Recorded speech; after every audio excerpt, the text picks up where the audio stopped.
Welcome back to the Convocation Center here on ESPN Plus. It's MAC versus the Big Ten. The Ohio Bobcats hosting the Michigan State Spartans, and they are down 15-4.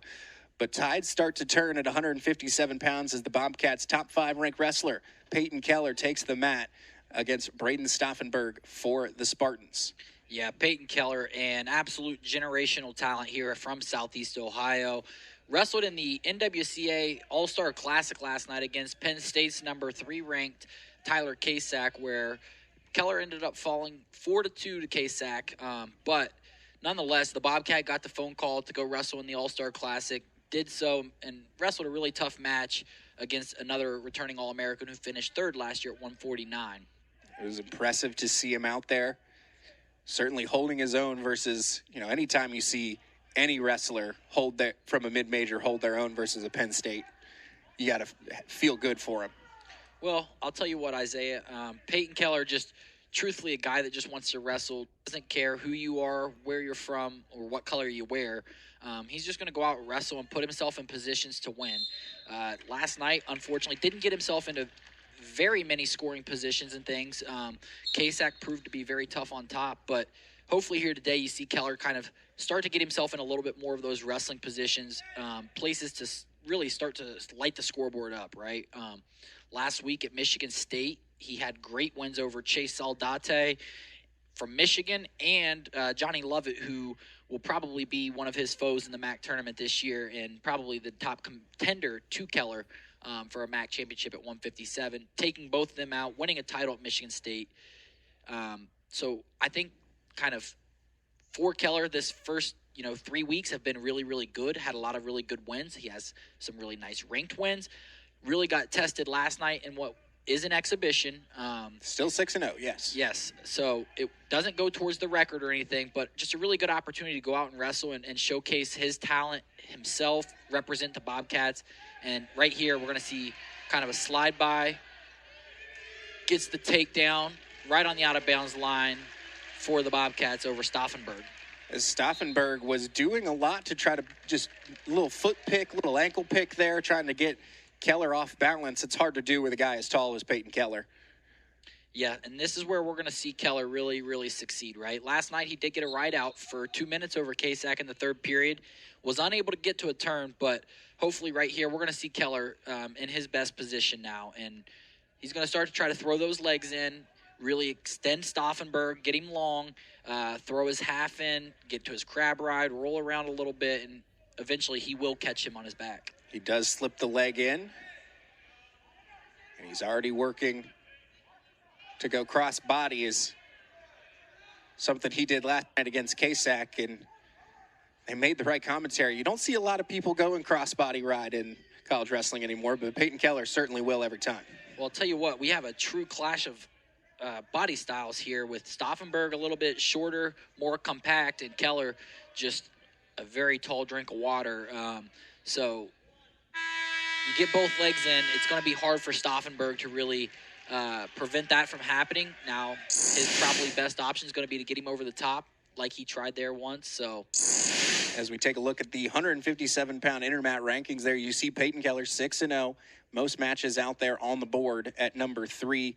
Took on Tyler Kasak last night there at number 5. There's a lot of fun in that top 10 at 157 pounds. One of those weights that you could say is relatively wide open. Yeah, Keller has multiple wins over number 9, Ed Scott, last year. One of them at the national tournament from NC State. Meyer Shapiro ranked 3rd in the country for Cornell. As Keller looking to get the reversal here to start the 2nd period, and he does, as he just kind of turned, took that leg, and worked and worked and worked until the switch finally happened. Yeah, if you're Stauffenberg, you can give up the escape, but you can't give up a reversal there. Knowing how good Keller is on top, the reversal is a big no-no, and Keller does a good job finding himself right where he loves to be, on top. As he goes suck back, didn't quite sit it through.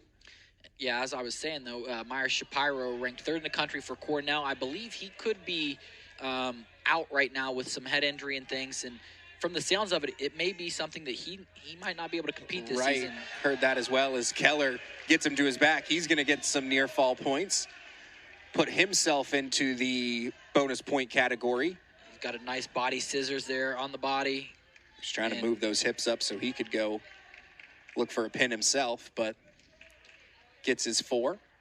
And I'll tell you what, now we're in a position here where Keller's really, really starting to creep up on that tech fall territory.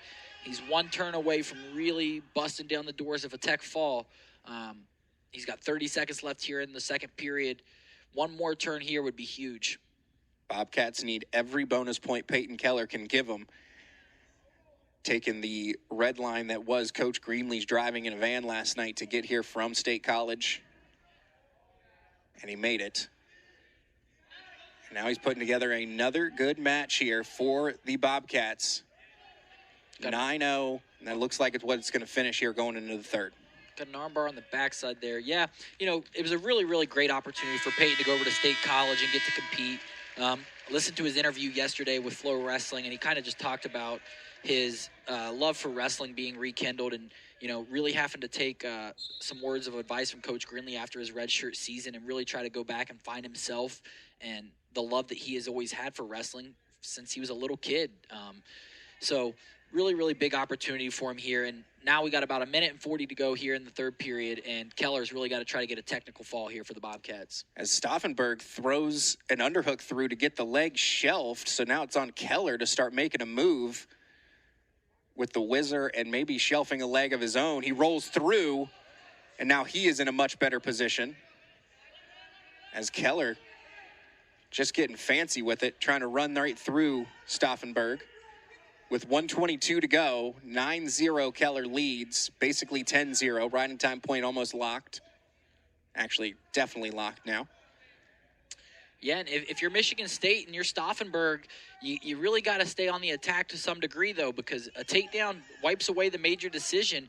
And, you know, when we're talking about a duel that could be that as close as we think it might be coming down the stretch, that extra team point makes a huge difference. So Stauffenberg's not out of it yet and really has an opportunity to still take kind of moral ground victories for his team here late in this match. As Keller is a takedown and a turn away, but once again, underhook thrown through by Stauffenberg, putting Keller on the defensive.